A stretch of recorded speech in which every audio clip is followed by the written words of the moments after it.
livro em áudio organizado por Cristiane Batista. Se inscreva, obrigada. Freud. Tratamento psíquico, ou anímico, 1905. Psiche é uma palavra grega e se concebe, na tradução alemã, como alma. Tratamento psíquico significa, portanto, tratamento anímico.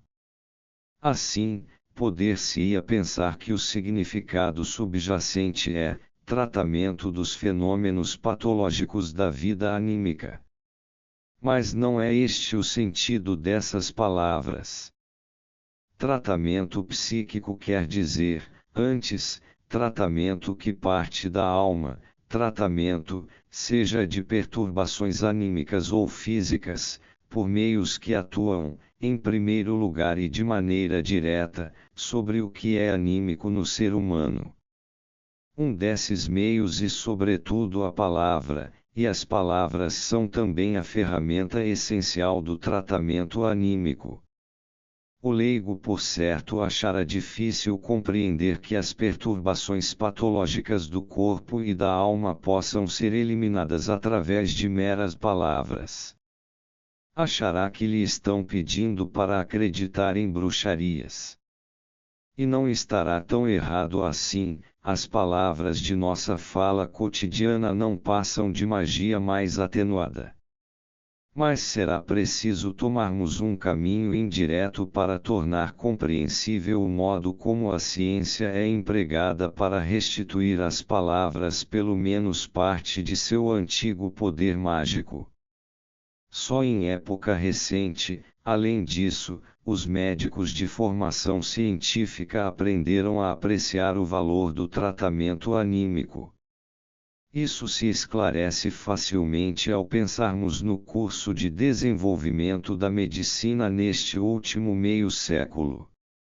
Após um período bastante infrutífero de dependência da chamada filosofia da natureza, a medicina, sob a influência propícia das ciências naturais, fez seus maiores progressos, tanto na qualidade de ciência como na de arte, desvendou a composição do organismo a partir de unidades microscopicamente pequenas, as células, aprendeu a compreender física e quimicamente cada um dos processos, funções, vitais, distinguiu as modificações visíveis e palpáveis das partes do corpo em consequência dos diferentes processos patológicos, e descobriu, por outro lado, os indícios pelos quais se revelam os processos patológicos entranhados a fundo no organismo vivo, desvendou ainda um grande número dos micróbios patogênicos e,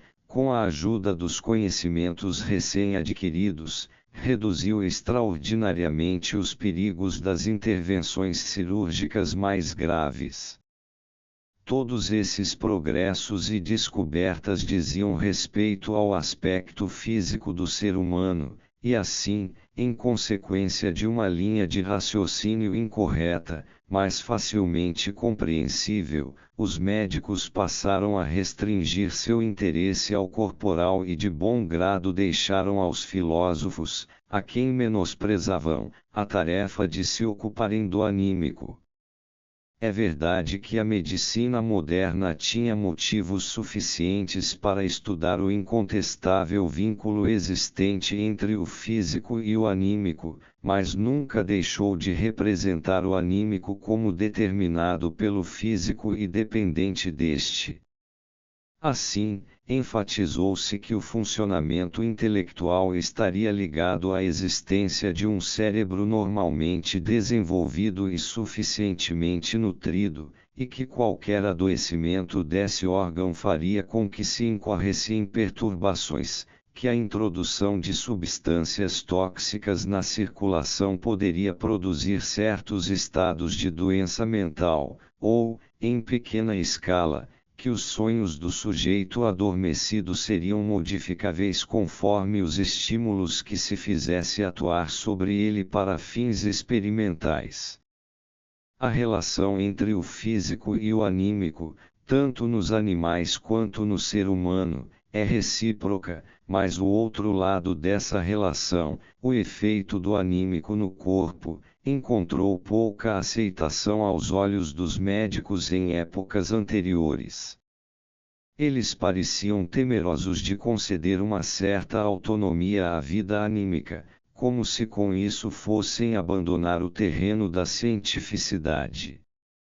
Essa orientação unilateral da medicina para o aspecto físico passou, na última década e meia, por uma modificação gradual diretamente oriunda da prática médica.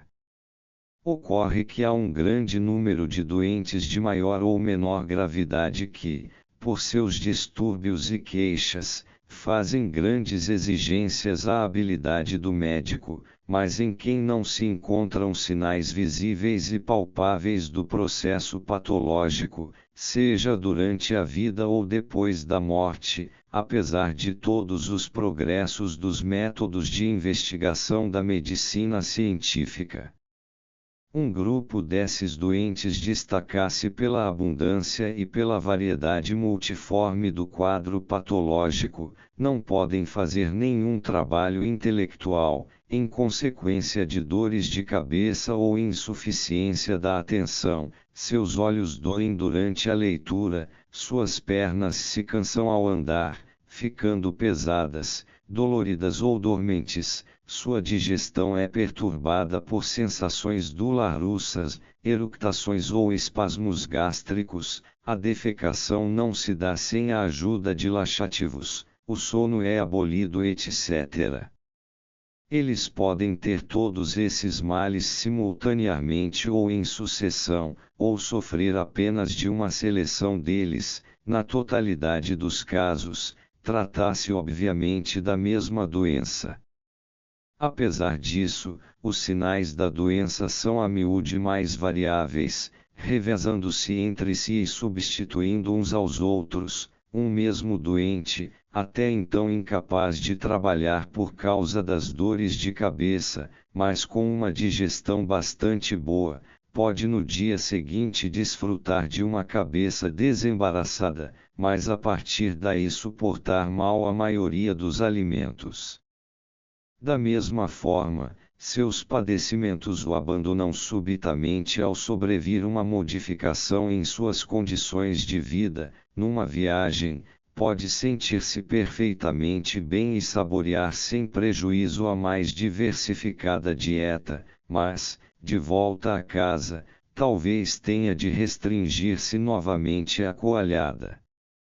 Em alguns desses doentes, a perturbação, seja ela uma dor ou uma fraqueza nos moldes de uma paralisia, pode até trocar repentinamente de lado no corpo, passando da direita para a área correspondente no lado esquerdo. Em todos, porém, é possível observar que os sinais de padecimento estão muito claramente sob a influência das excitações, comoções, preocupações, etc., e também que desaparecem, podendo dar lugar a uma saúde plena, sem deixar nenhum vestígio, nem mesmo após uma longa permanência. A investigação médica finalmente mostrou que essas pessoas não devem ser consideradas nem tratadas como doentes gástricos, doentes dos olhos ou similares, mas que, nelas, trata-se de uma doença do sistema nervoso como um todo. Até aqui, entretanto, a investigação do cérebro e dos nervos desses doentes não permitiu encontrar nenhuma modificação palpável, e alguns dos aspectos do quadro patológico chegam até a proibir a expectativa de que um dia se possa apontar, com meios de investigação mais apurados, modificações de tal ordem que sejam capazes de esclarecer a doença. Tem-se conferido a esse estado o nome de nervosismo, neurastenia, histeria, qualificando-o como uma doença meramente funcional do sistema nervoso. Aliás, também em muitas doenças nervosas mais duradouras, e naquelas que produzem apenas sinais patológicos anímicos, as chamadas ideias obsessivas, ideias delirantes, demência, o exame pormenorizado do cérebro, após a morte do doente, não trouxe nenhum resultado. Coube assim aos médicos investigar a natureza e a origem das manifestações patológicas desses doentes nervosos ou neuróticos. Nesse processo, fez-se então a descoberta de que, pelo menos numa parcela desses enfermos, os sinais da doença não provinham de outra coisa senão uma influência modificada da vida anímica sobre seu corpo, devendo-se portanto buscar no anímico a causa imediata da perturbação. Quais são as causas remotas de cada distúrbio pelo qual o anímico é afetado, o que, por sua vez, tem uma atuação perturbadora sobre o físico, constitui uma outra questão, que bem podemos deixar de considerar aqui. Mas a ciência médica encontrou nisso a oportunidade de voltar plenamente sua atenção para o lado até então negligenciado da relação recíproca entre o corpo e a alma. Só depois de estudar o patológico é que se compreende a normalidade. Muito do que sempre se soube acerca da influência do anímico sobre o corpo só então se desloca para sua perspectiva correta. O exemplo mais corriqueiro de atuação anímica sobre o corpo, observado regularmente e em todas as pessoas, é fornecido pela chamada expressão das emoções. Quase todos os estados anímicos de um homem exteriorizam-se nas tensões e relaxamentos de seus músculos faciais, na focalização de seus olhos, no afluxo de sangue para sua pele, no emprego variável de seu aparelho vocal e na postura de seus membros, sobretudo as mãos. Essas modificações físicas cancamatontes em geral não trazem nenhum benefício à pessoa em questão, mas, ao contrário, são a miúde obstáculos às suas intenções, quando ela quer ocultar dos outros seus processos anímicos. Para esses outros, no entanto, servem como sinais fidedignos pelos quais é possível inferir os processos anímicos, e nos quais se deposita maior confiança do que em qualquer das expressões intencionais feitas simultaneamente em palavras. Quando se tem possibilidade de submeter alguém a um exame mais rigoroso durante uma dada atividade anímica, outras consequências físicas dessa atividade são encontradas nas modificações de seu funcionamento cardíaco, nas alterações da distribuição de sangue em seu corpo, e coisas similares. Em certos estados anímicos chamados de afetos, a participação do corpo é tão evidente e intensa que alguns estudiosos da alma chegaram até a pensar que a essência do afeto consistiria apenas nessas suas exteriorizações físicas. São genericamente conhecidas as extraordinárias mudanças na expressão facial, na circulação sanguínea, nas secreções e nos estados de excitação da musculatura voluntária sob a influência, por exemplo, do medo, da cólera, da dor psíquica e do deleite sexual. Menos conhecidos, embora estabelecidos com plena certeza, são outros efeitos físicos dos afetos que já não são próprios da expressão deles. Os estados afetivos persistentes de natureza penosa, ou, como se costuma dizer, depressiva, tais como o desgosto, a preocupação e a tristeza, abatem a nutrição do corpo como um todo, causam o embranquecimento dos cabelos, fazem a gordura desaparecer e provocam alterações patológicas nas paredes dos vasos sanguíneos. Inversamente, sob a influência de excitações mais alegres, da felicidade, vê-se o corpo inteiro desabrochar e a pessoa recuperar muitos sinais de juventude. Evidentemente, os grandes afetos têm muito a ver com a capacidade de resistência às doenças infecciosas. Um bom exemplo disso é a observação médica de que a propensão a contrair tifo e desenteria é muito mais significativa nos membros de um exército derrotado do que na situação de vitória.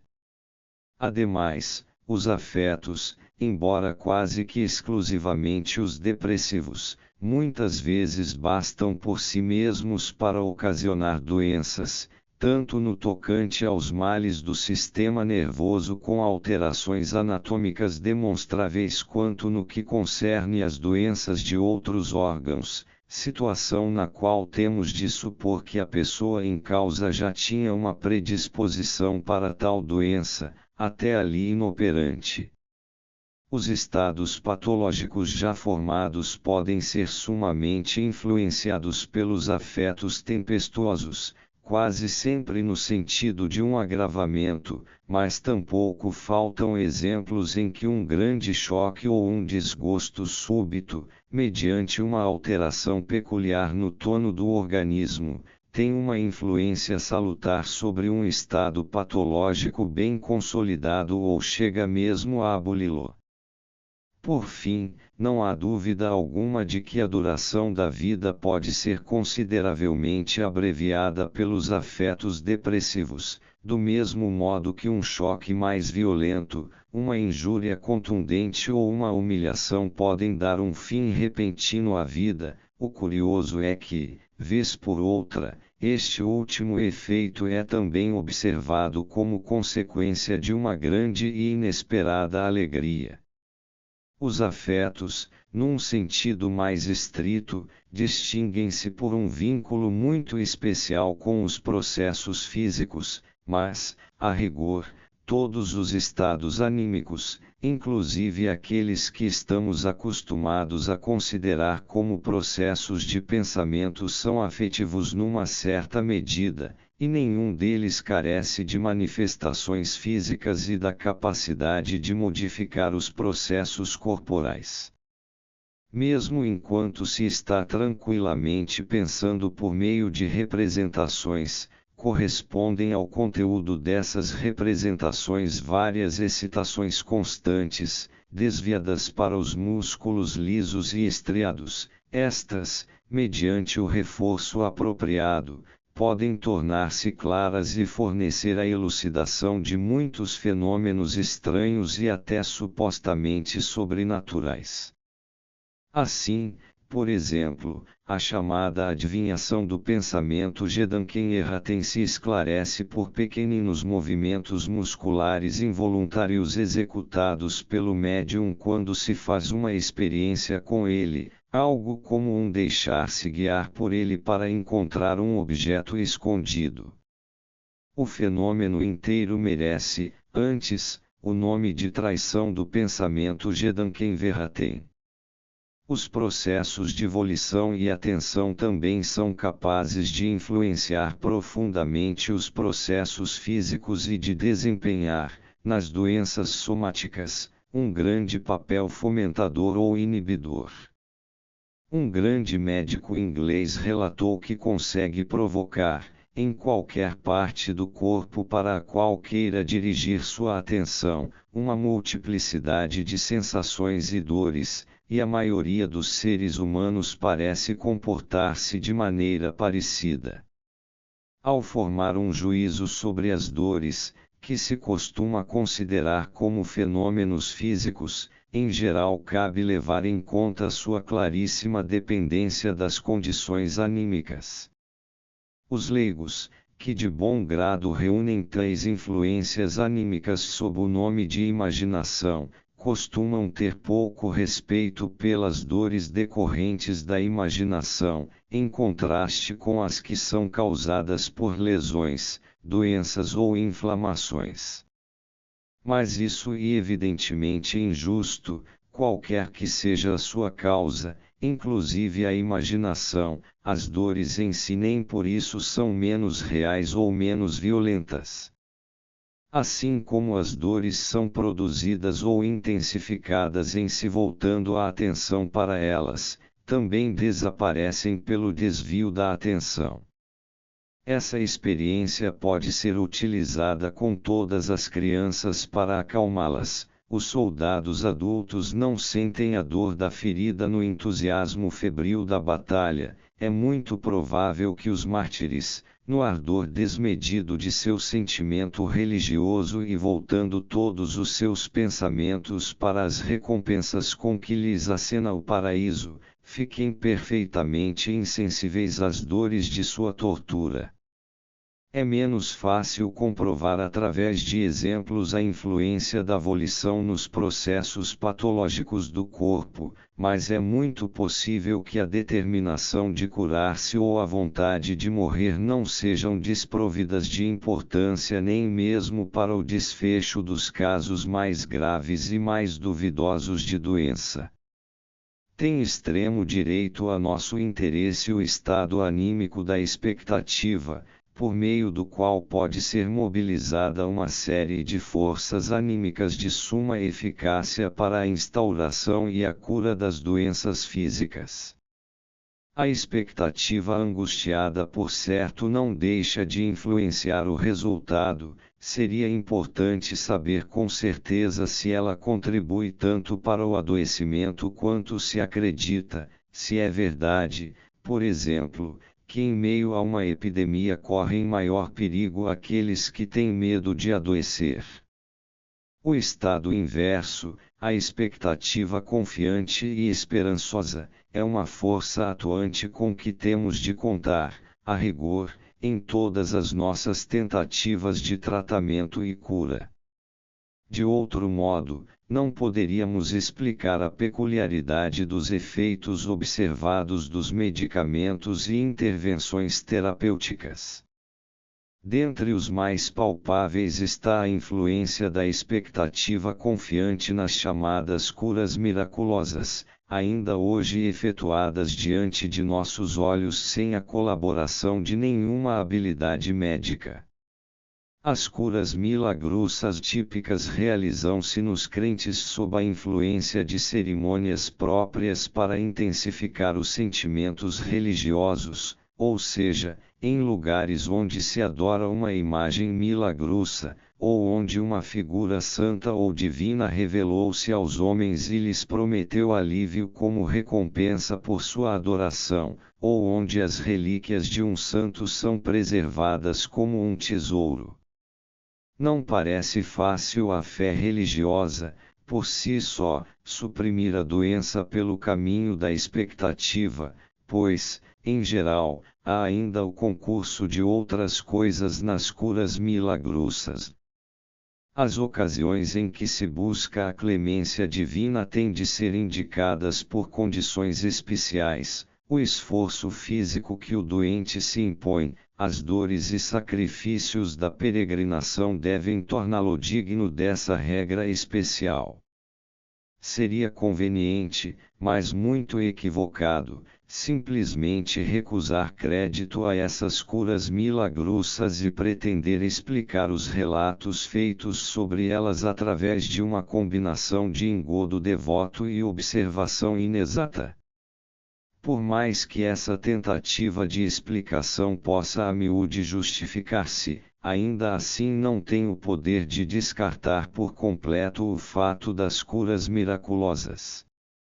Elas realmente ocorrem, deram-se em todas as épocas e dizem respeito não só às doenças de origem anímica, ou seja, aquelas que se fundamentam na imaginação e podem justamente ser afetadas de maneira especial pelas circunstâncias da romaria, mas também aos estados patológicos fundamentados no orgânico e até então resistentes a todos os esforços médicos.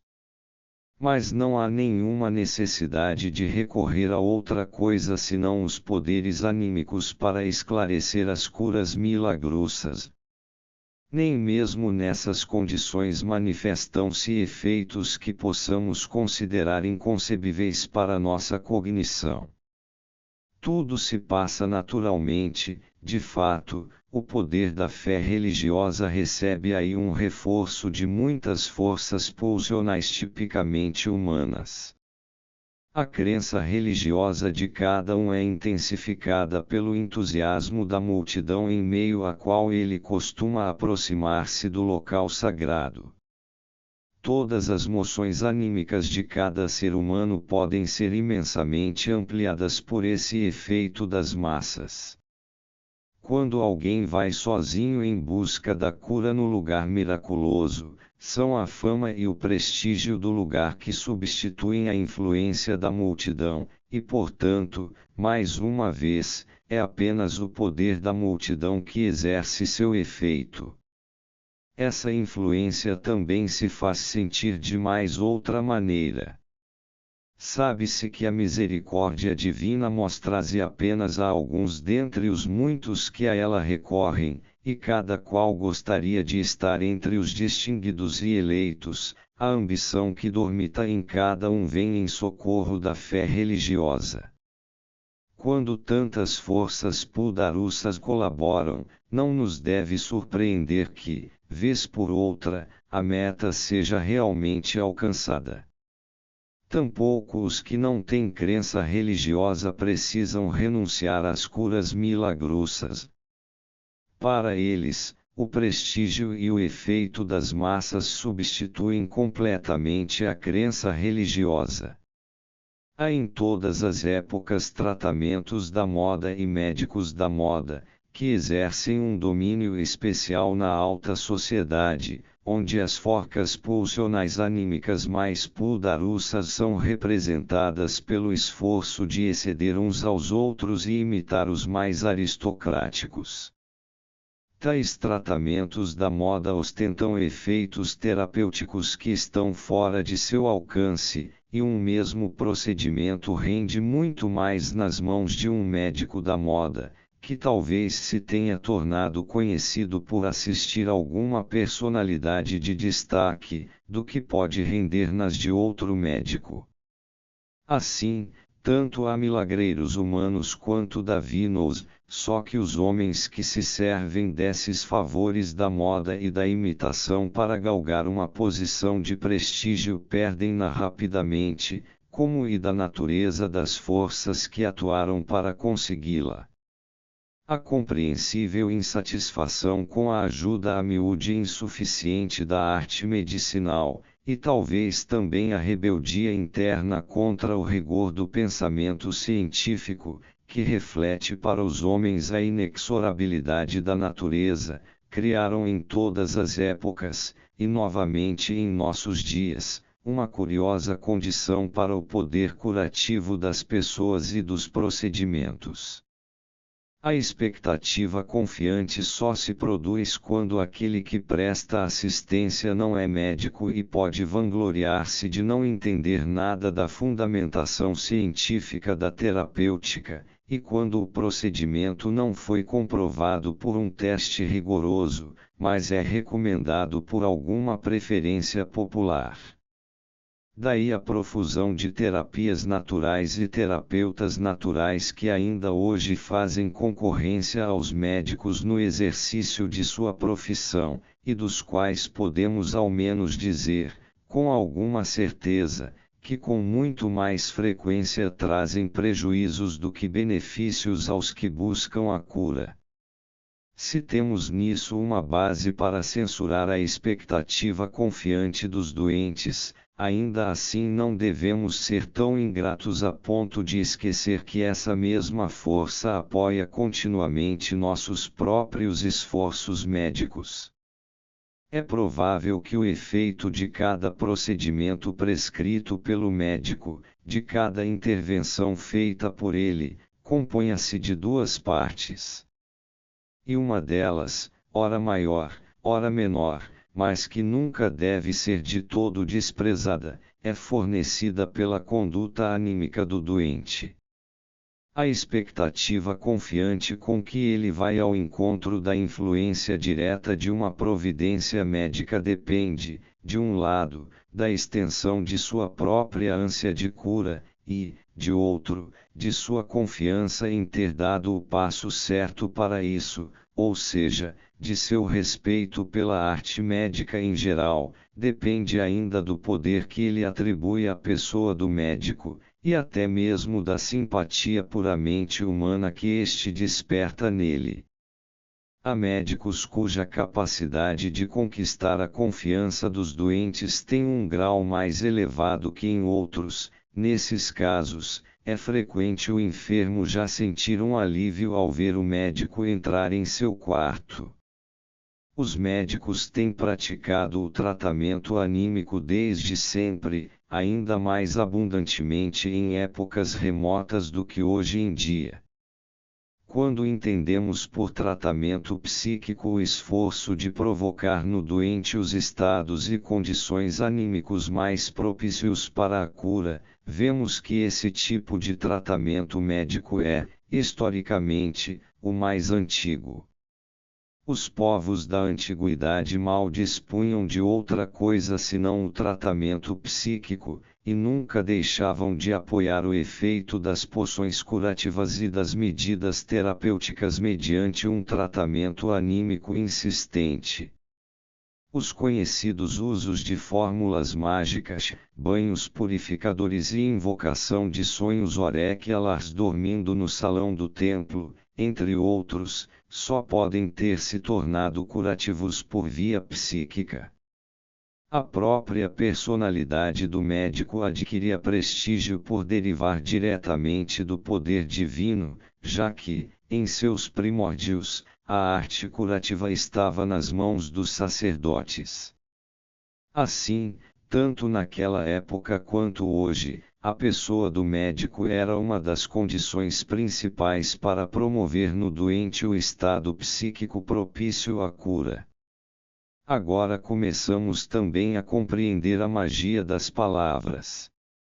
É que as palavras são o mediador mais importante da influência que um homem pretende exercer sobre o outro. As palavras são um bom meio de provocar modificações anímicas naquele a quem são dirigidas, e por isso já não soa enigmático afirmar que a magia das palavras pode eliminar os sintomas patológicos, sobretudo aqueles que se baseiam justamente nos estados psíquicos. Todas as influências anímicas que se revelaram eficazes na eliminação das doenças têm algo de incerto. Os afetos, a concentração da vontade, o desvio da atenção, a expectativa confiante, todas essas forças, que ocasionalmente eliminam a doença, deixam de fazê-lo em outros casos sem que se possa responsabilizar a natureza da doença pelo resultado diferente. Evidentemente, é o caráter autocrático das personalidades psiquicamente tão diversas que estorva a regularidade dos resultados terapêuticos. Desde que os médicos reconheceram com clareza a importância do estado anímico para a cura, ocorreu-lhes, naturalmente, fazer uma tentativa de não mais deixar a critério do enfermo o tanto de boa vontade psíquica que nele se produziria, mas forçar energicamente o estado anímico propício por meios adequados.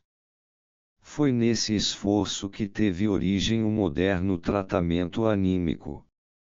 Assim se produziu toda uma quantidade de modos de tratamento, alguns bastante evidentes, outros somente acessíveis à compreensão depois de hipóteses complexas.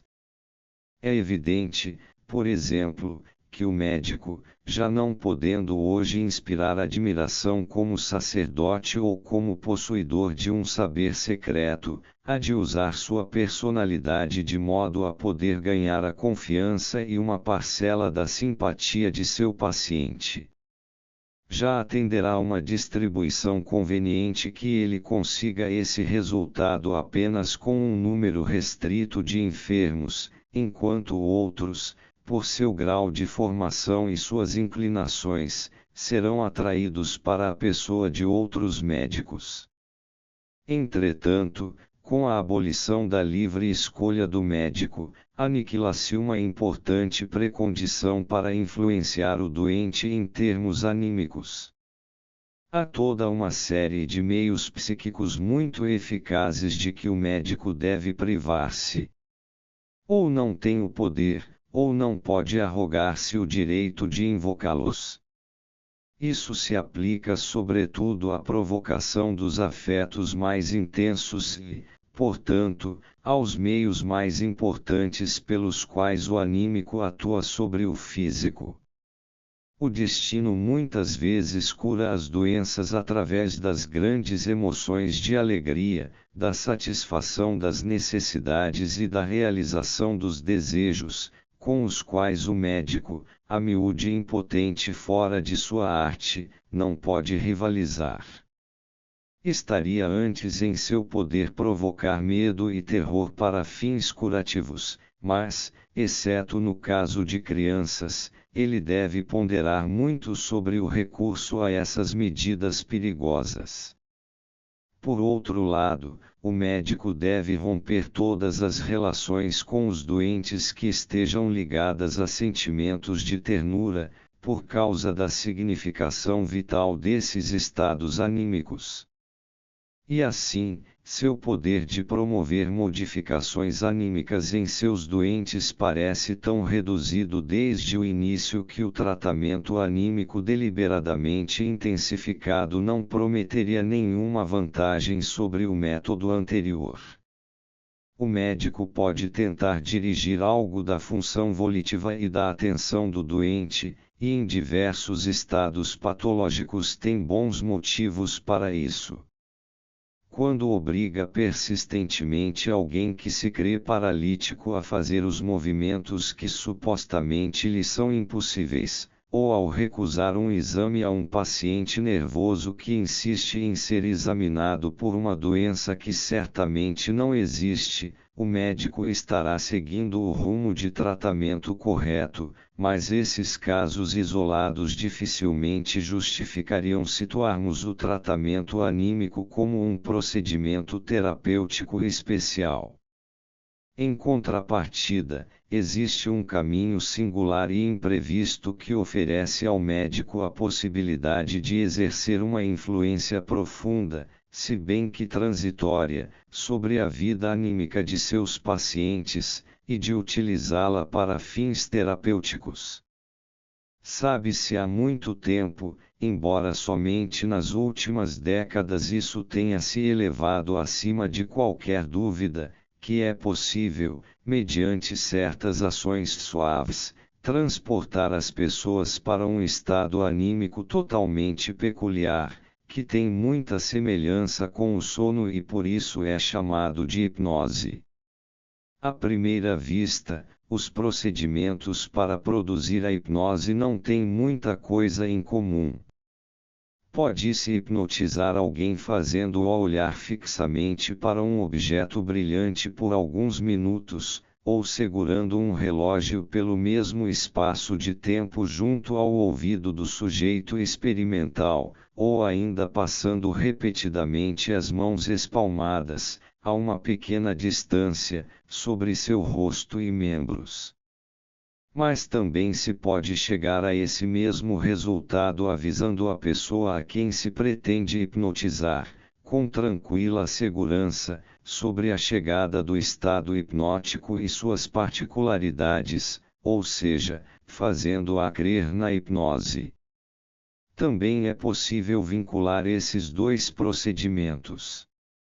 Deixa-se a pessoa sentar, ergue-se um dedo diante de seus olhos, ordenando-lhe que o encare fixamente, e então disse a ela: "Você está se sentindo cansada. Seus olhos já estão fechando, você não consegue mantê-los abertos. Seus membros estão pesados, você já não consegue movimentá-los. Está adormecendo, etc." Observe-se ainda que todos esses procedimentos têm em comum a fixidez da atenção, nos primeiros a ser mencionados, trata-se de fatigar a atenção mediante estímulos sensoriais fracos e uniformes. Ainda não está satisfatoriamente esclarecido o modo como a mera conversa provoca exatamente o mesmo estado que os demais procedimentos. Os hipnotizadores habilidosos afirmam que a partir desses meios consegue-se uma clara modificação hipnótica em cerca de 80% dos sujeitos experimentais. Mas não há nenhum indício pelo qual se possa saber de antemão quais as pessoas hipnotizáveis e quais as que não o são. O estado patológico de modo algum faz parte das precondições da hipnose. As pessoas normais costumam deixar-se hipnotizar com especial facilidade, enquanto os neuróticos são muito mais difíceis de hipnotizar e os doentes mentais são completamente rebeldes. O estado hipnótico tem muitas gradações diferentes. No grau mais leve, o hipnotizado sente apenas algo como uma ligeira insensibilidade, enquanto o grau mais elevado e marcado por curiosidades especiais é chamado de sonambulismo, por sua semelhança com o fenômeno natural observável de andar durante o sono. Mas a hipnose de modo algum é como nosso sono noturno ou como o sono provocado por soporíferos. Nela ocorrem mudanças e se conservam funções anímicas que faltam ao sono normal. Muitos dos fenômenos da hipnose, como as alterações da atividade muscular, têm apenas um interesse científico. Mas a marca mais significativa da hipnose, e para nós a mais importante, reside na atitude do hipnotizado perante seu hipnotizador. Enquanto o hipnotizado comporta-se perante o mundo externo como se estivesse adormecido, com todos os seus sentidos desviados dele, está desperto para a pessoa que o hipnotizou, vê e ouve apenas a ela, compreende-a e lhe dá respostas. Esse fenômeno, chamado de rapport na hipnose, encontra um paralelo na maneira como algumas pessoas dormem. Por exemplo, a mãe que está amamentando um filho. Trata-se de algo tão curioso que há de facilitar nosso entendimento da relação entre o hipnotizado e o hipnotizador. Mas o fato de o mundo do hipnotizado estar como que restrito ao hipnotizador não é tudo. Ocorre ainda que o primeiro torna-se completamente dócil perante o segundo, ficando obediente e crédulo, e de um modo quase ilimitado na hipnose profunda. Na maneira como se dão essa obediência e essa credulidade mostra-se então, como característica do estado de hipnose, que a influência da vida anímica sobre o físico aumenta extraordinariamente no hipnotizado. Se o hipnotizador diz você não pode movimentar seu braço, o braço cai inerte, é óbvio que o hipnotizado se empenha com todas as suas forças, mas não consegue movê-lo. Se o hipnotizador diz seu braço está se mexendo sozinho, e você não consegue detê-lo, lá está o braço a se movimentar, e vemos o hipnotizado fazer esforços inúteis para mantê-lo quieto. A representação que o hipnotizador forneceu ao hipnotizado através da palavra provocou nele precisamente a relação anímico-física correspondente ao conteúdo da representação. Existe nisso, de um lado, a obediência, mas de outro há um aumento da influência física de uma ideia. A palavra, nesse caso, volta realmente a tornar-se magia. O mesmo se dá no campo das percepções sensoriais. Diz o hipnotizador, você está vendo uma cobra, está cheirando uma rosa, está ouvindo a mais linda música, e o hipnotizado vê, cheira e ouve o que dele exige a representação que lhe é fornecida. E como sabemos que ele realmente tem essas percepções? Poder-se-ia pensar que está apenas fingindo, mas não há razão alguma para duvidar disso, já que ele se comporta exatamente como se de fato as tivesse, expressa os afetos pertinentes a elas e pode também, em algumas circunstâncias, descrever depois da hipnose suas percepções e vivências imaginárias. Percebe-se então que ele viu e ouviu tal como vemos e ouvimos nos sonhos, ou seja, que alucinou. Obviamente, é tão crédulo perante o hipnotizador que está convencido de que devia haver uma cobra a ser vista quando o hipnotizador lhe anunciou isso, e essa convicção teve um efeito tão intenso no corpo que ele realmente viu a cobra, coisa que, aliás, pode acontecer também com pessoas que não estão hipnotizadas. Observe-se, de passagem, que uma credulidade como a que é demonstrada pelo hipnotizado perante o hipnotizador, fora da hipnose e na vida real, só é encontrada nos filhos perante os pais amados, e que uma adaptação semelhante da própria vida anímica à de outra pessoa, com uma submissão análoga, encontra um paralelo único, mas integral, em algumas relações amorosas plenas de dedicação. A combinação da estima exclusiva com a obediência crédula costuma estar entre as marcas distintivas do amor. Há ainda alguns pontos a relatar sobre o estado hipnótico. A fala do hipnotizador, que exibe os efeitos mágicos anteriormente descritos, é chamada de sugestão, e acostumamo-nos a empregar esse termo também quando há, em princípio, meramente a intenção de provocar um efeito semelhante. Tal como o movimento e a sensação, todas as outras atividades anímicas do hipnotizado obedecem a essa sugestão, ao passo que ele não costuma tomar nenhuma iniciativa espontaneamente. Pode-se explorar a obediência hipnótica para fazer uma série de experimentos sumamente curiosos, que proporcionam um profundo conhecimento do mecanismo anímico e produzem no observador uma convicção inextirpável do insuspeitado poder do anímico sobre o físico.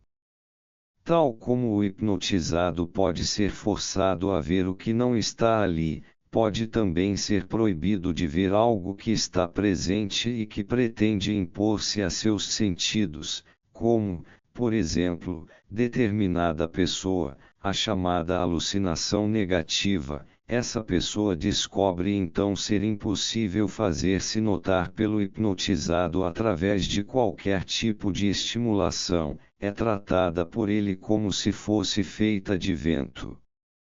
Pode-se sugerir ao hipnotizado que pratique certa ação determinado tempo depois de despertar da hipnose, a sugestão pós-hipnótica, e ele observa esse prazo e executa a ação sugerida em seu estado desperto, sem que possa fornecer nenhuma razão para ela.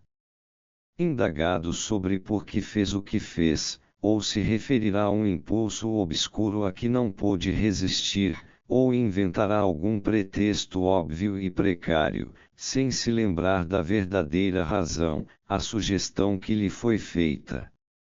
O despertar da hipnose decorre sem esforço da intervenção imperiosa do hipnotizador. Acorde. Depois da hipnose mais profunda, não há lembrança de nada do que nela foi vivenciado sob a influência do hipnotizador. Esse trecho da vida anímica do sujeito fica como que isolado do restante. Outros hipnotizados guardam uma lembrança de caráter onírico, e outros ainda lembram-se de tudo, mas relatam ter estado sob uma compulsão psíquica à qual não puderam opor nenhuma resistência. É impossível exagerar o ganho científico trazido aos médicos e psicólogos pela familiarização com os fatos do hipnotismo. Entretanto, para avaliar a importância prática desses novos conhecimentos, é preciso colocar o médico no lugar do hipnotizador e o doente no lugar do hipnotizado.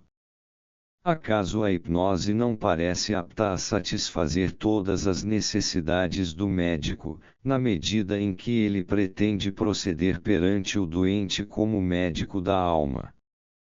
A hipnose dota o médico de uma autoridade da qual os sacerdotes ou os milagreiros provavelmente nunca foram possuidores, pois concentra todos os interesses anímicos do hipnotizado na pessoa do médico, abole no doente a arbitrariedade da vida anímica, na qual identificamos um entrave obstinado à exteriorização da influência anímica no corpo, em princípio, produz um aumento do domínio do anímico sobre o físico, aumento esse que só se costuma observar sob o efeito dos mais intensos afetos, e ainda, graças à possibilidade de que as instruções dadas ao doente durante a hipnose só se manifestem posteriormente, no estado normal, sugestão pós-hipnótica, ela coloca nas mãos do médico o meio de utilizar o grande poder de que desfruta durante a hipnose para promover alterações no doente quando desperto.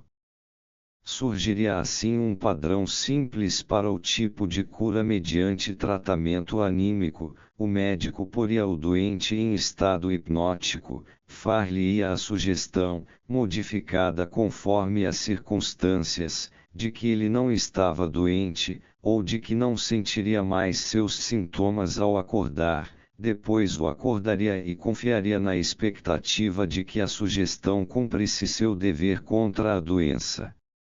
E se uma única aplicação desse procedimento não fosse suficiente, ele seria repetido tantas vezes quantas fossem necessárias.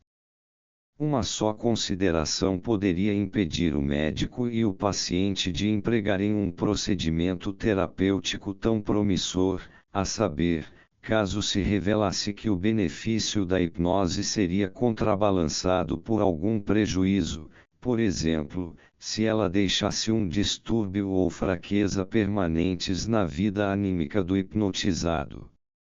Mas as experiências feitas até agora já bastam para afastar essas dúvidas. As hipnoses isoladas são totalmente inofensivas, e não causam dano algum mesmo sendo frequentemente repetidas.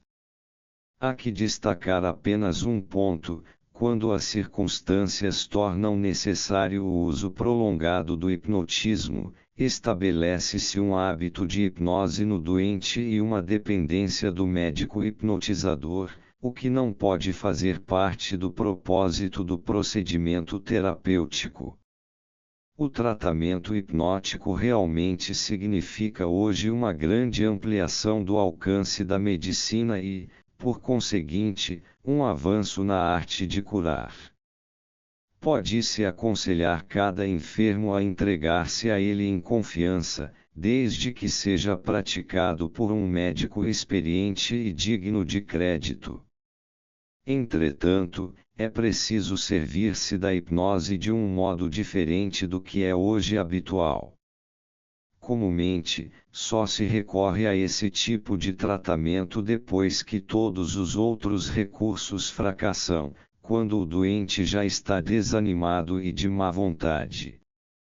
Tem então de abandonar seu médico, que não sabe hipnotizar ou não emprega a hipnose, e voltar-se para um médico estranho, que em geral não usa ou não pode usar nada além do hipnotismo. Ambas as situações são desvantajosas para o enfermo. O próprio médico da família deve conhecer a fundo o método hipnótico de terapia e aplicá-lo desde o início, tão logo considere o caso e a pessoa apropriados para isso. Sempre que considerada útil, a hipnose deve estar em posição equivalente à dos outros procedimentos terapêuticos, e não ser encarada como um último recurso ou mesmo uma queda da cientificidade para o embuste.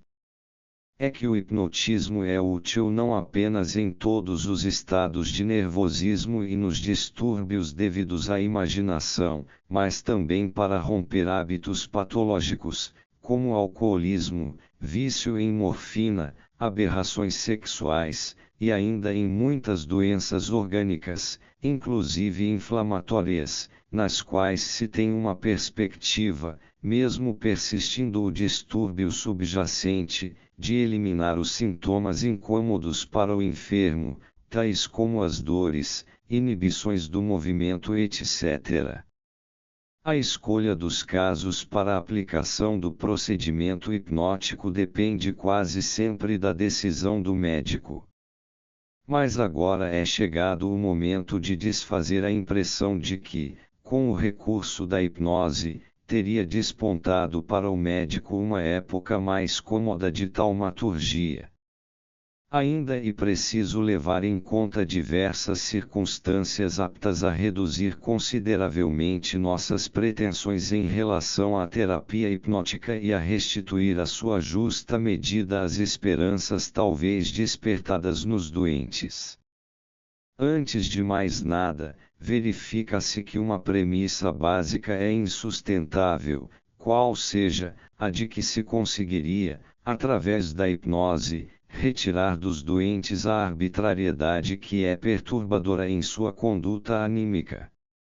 Eles a conservam e já a evidenciam em sua postura perante a tentativa de hipnotizá-los.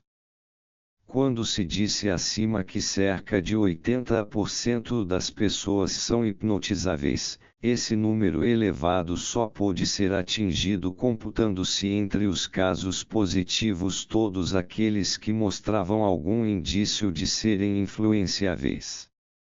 Na realidade, as hipnoses profundas e com plena docilidade, como as escolhidas para servir de modelo nas descrições, são efetivamente raras ou, em todo caso, não tão frequentes quanto seria desejável no interesse da cura. Mas a impressão causada por esse fato pode novamente atenuar-se, na medida em que acentuemos o fato de que a profundidade da hipnose e a docilidade diante das sugestões não caminham par e passo, de modo que, muitas vezes, ainda é possível observar um bom efeito da sugestão onde há apenas uma ligeira insensibilidade hipnótica. Entretanto, mesmo considerando isoladamente a docilidade hipnótica como o aspecto mais essencial desse estado, convém admitir que cada pessoa mostra sua particularidade nesse aspecto, deixando-se influenciar apenas até determinado grau de docilidade e detendo-se aí. Isoladamente, portanto, as pessoas mostram graus muito diferentes de adequação para a terapia hipnótica. Se fosse possível descobrir um meio pelo qual todos esses graus particulares do estado hipnótico pudessem ser intensificados até a hipnose completa, as peculiaridades dos enfermos seriam novamente eliminadas, atingindo-se o ideal do tratamento anímico. Mas esse progresso não foi obtido até agora. O grau de docilidade com que a sugestão será recebida ainda depende muito mais do doente que do médico, ou seja, reside, por sua vez, no arbítrio do enfermo. Ainda mais importante é um outro ponto de vista. Quando se descreve o resultado sumamente notável da sugestão no estado hipnótico, esquece-se com muita facilidade que aqui, como em todas as atividades anímicas, trata-se também de uma proporção ou de uma relação de forças. Ao colocarmos uma pessoa sadia em hipnose profunda e lhe ordenarmos que morda uma batata apresentada a ela como uma pera, ou se lhe dissermos que está vendo um conhecido e deve cumprimentá-lo, será fácil constatar uma docilidade completa, pois não há no hipnotizado nenhuma razão grave para que se oponha à sugestão. Mas diante de outras ordens, por exemplo, ao exigirmos que uma moça muito púdica se dispa, ou que um homem honesto se apodere de um objeto valioso furtando-o, é possível observar no hipnotizado uma resistência que pode ir a ponto de ele se recusar a obedecer à sugestão. Com isso aprendemos que, mesmo na melhor das hipnoses, a sugestão não exerce um poder ilimitado, mas apenas um poder com determinada força. Pequenos sacrifícios o hipnotizado pode fazer, mas diante dos grandes ele se detém, exatamente como quando está desperto. Assim, quando lidamos com um doente e o impelimos, através da sugestão, a renunciar à sua doença, notamos que isso significa para ele um grande sacrifício, e não uma pequena oferenda. O poder da sugestão confronta-se aqui com a força que criou e mantém os fenômenos patológicos, e a experiência mostra que esta é de uma ordem de grandeza muito diferente da que caracteriza a influência hipnótica. O mesmo doente que se resigna com perfeita docilidade em qualquer situação onírica que lhe seja sugerida, desde que não seja francamente escandalosa, pode ficar completamente rebelde a uma sugestão que o prive, digamos, de sua paralisia imaginária. Acresce ainda que, na clínica, justamente os pacientes neuróticos, em sua maioria, e que são difíceis de hipnotizar, de modo que a luta contra as forças poderosas com que a doença se consolidou na vida anímica tem de ser travada, não com a totalidade da influência hipnótica, mas apenas com um fragmento dela. A sugestão, portanto, não constitui de antemão a certeza de uma vitória sobre a doença tão logo se consiga a hipnose, ou mesmo a hipnose profunda. Falta ainda travar uma outra batalha, cujo desfecho é a miúde muito incerto. Por isso é que uma única hipnose não surte nenhum efeito contra as perturbações graves de origem anímica. Com a repetição, porém, a hipnose perde a impressão de milagre que o doente talvez tenha concebido. Sucedendo-se as hipnoses, é possível conseguir que se torne cada vez mais clara a influência que a princípio faltou sobre a doença, até que se alcance um resultado satisfatório. Mas tal tratamento hipnótico pode decorrer de maneira tão cansativa e morosa quanto qualquer outra terapia. Outro aspecto que trai a relativa fraqueza da sugestão, comparada às doenças a ser combatidas, é que de fato ela traz a suspensão dos sintomas patológicos, mas apenas por um curto período. Ao término desse intervalo, eles retornam e têm de ser novamente eliminados pela hipnose e sugestão renovadas. Repetindo-se essa evolução com frequência suficiente, é comum esgotar-se a paciência tanto do enfermo quanto do médico, tendo por consequência o abandono do tratamento hipnótico. São também esses os casos em que costumam instalar-se no doente a dependência do médico e uma espécie de vício na hipnose. É bom que os doentes conheçam essas deficiências do método de terapia hipnótico, bem como as possibilidades de desapontamento em sua utilização. O poder curativo da sugestão hipnótica é algo de factual e dispensa recomendações exageradas. Por outro lado, é fácil compreender que os médicos, a quem o tratamento anímico por hipnose prometerá muito mais do que pôde cumprir, não se cansem de buscar outros procedimentos que possibilitem exercer uma influência mais profunda ou menos incerta sobre a psique do doente. podemos antecipar a expectativa segura de que o moderno tratamento anímico sistemático, que representa uma revivescência inteiramente nova de antigos métodos terapêuticos, venha a colocar nas mãos dos médicos armas ainda muito mais fortes para lutar contra a doença.